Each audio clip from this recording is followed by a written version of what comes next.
Walami siku hizi ni waongo. Walami, hakuna watu najua waongo kama walami walai. Hawa ni waongo. Mimi sijui kwa nini nyinyi wa Afrika mnasemanga, unajua walami wakwangi waongo. Mlami akikupenda amekupenda. Mlami akikwambia kitu, akikupromise kitu, ni hivyo. Mlami, kwendeni huko bwana, mafala nyinyi. Shebedu hapa mnaleta. Walami ni waongo, wameharibika siku hizi, mimi sijui ni nini. Walami si mandauo siku hizi.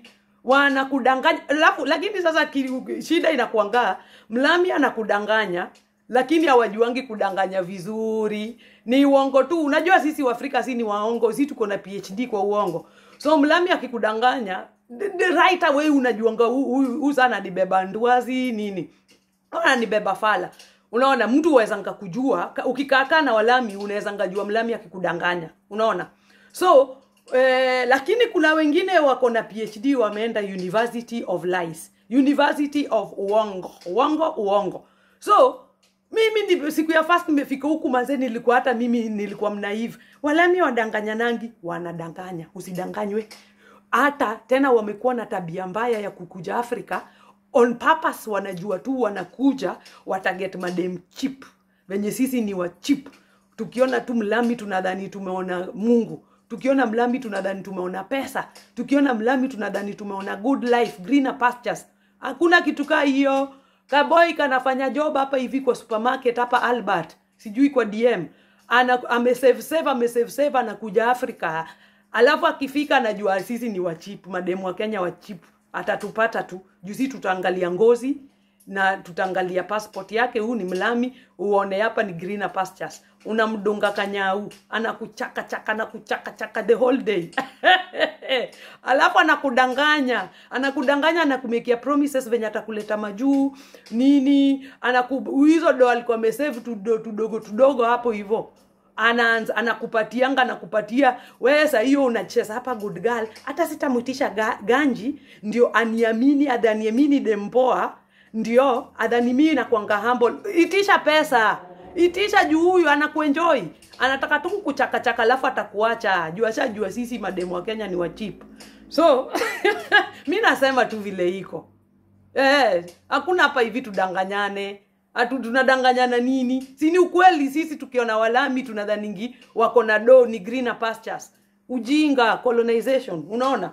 So mlami atakudanganya, atakumekia promises, kumbe anataka tu kukuchaka, utoe suruari ya nini. Atakudanganya, atakupe kazi, atakuanzishia business, anakuambia kitu nataka. Walami pia siku hizi wamekuwa kama pasta. Waongo, pasta nganga. Anakuambia kitu nataka kusikia. So wenzangu, muziingie box ati mlami adanganyangi, ati mlami amekupromise ni hivyo, ati mlami akishasema amesema alafu tena siku hizi ni tudinya fiam. Amujui walami ni tudinya fiam, anawataki kusettle. Wanashindanga tu akisema I want to travel, nataka travel to see the whole world before nizeeke ndio nianze family. Anakudanganya, anataka tu kuchaka kuache. Wanajua ni nini wanafanya, wamekuwa janja. Sasa swali ni sijui kama wamelearn through sisi uongo yetu sisi wa Afrika. Juu sisi wa Afrika nayo kuanga waongo, yani mpaka uongo iko kwa damu yetu, yani mpaka saa zingine unadanganya na feel guilty, ni normal. Unaona? That's why mlami akitudanganya tunaweza tell huyu anatudanganya, white lie.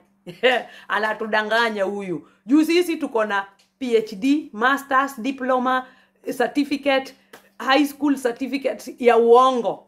Unaona? Na walami sasa ni kama washalan kwetu, juu hata pia watu wetu wa gava huku tunacheki venye ni waongo. Unaona? So wamezoea watu wetu wa gava kuwadanganya na kuwatoanisha, alafu wanapoketi hiyo do. So I think wanalan tu kwetu sisi wa Afrika, by the way. Tuacheni uongo, si poa. Lakini mademu wa Kenya na Tanzania na Uganda msiende hapo mkwechaka chakwad. Na walami in the name of greener pastures, alafu atakudamp tu hapo. Mafala nyinyi. Awo